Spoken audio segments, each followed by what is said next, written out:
2 years after surpassing a population of 8 billion in 2022, the number of people on this planet has grown much faster in some countries than others. As part of the United States government's World Factbook, the Central Intelligence Agency CIA publishes up-to-date figures on population growth rates for 236 countries and territories around the world. Of these, 24 of the top 25 fastest growing countries are located in Africa. By far, the fastest growing population is seen by South Sudan, growing by 4.65% every year. By contrast, the United States is growing by 0.67% a year. But what is driving this population boom, and how will it affect populations within the countries most affected?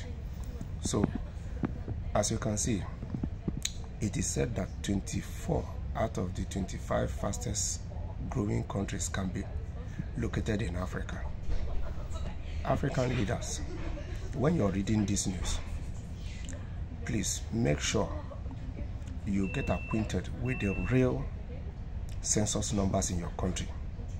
Try to imagine the suffering of this population already that you have at hand by 2024. Then imagine what your population will look like in 26 years' time. Then ask yourself, the infrastructures, the structures your country have, will they be able to handle your population boom in the next 26 years? Or are you going to start now to plan in terms of infrastructures, share ideas, move ideas, invest in human capital, bring ideas that will reposition your country to be fully equipped to be able to handle this population boom your various countries will experience in 26 years' time? Because they say that if it starts today to get better, it will get better. It's an Igbo adage. So please and please, African leaders, for once, you people should think about reducing the suffering of your people. You people should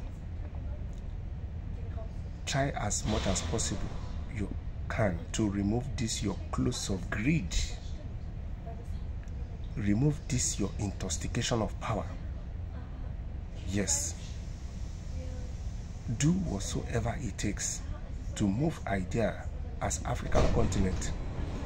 In fact, it will even be better if, as a continent, we will be able to share ideas that will help us in implementing policies, investing in our people, building schools, building hospitals, building infrastructures, doing whatsoever it takes to be able to handle this population boom by 2050.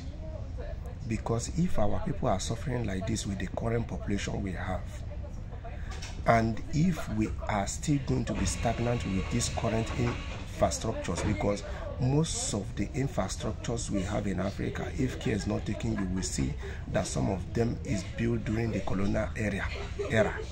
Some of them is even built during the regional governments, when they were regional governments in some countries in Africa. So if you are to continue with this current infrastructure, how will it look like in 2050? Start planning. The earlier the better.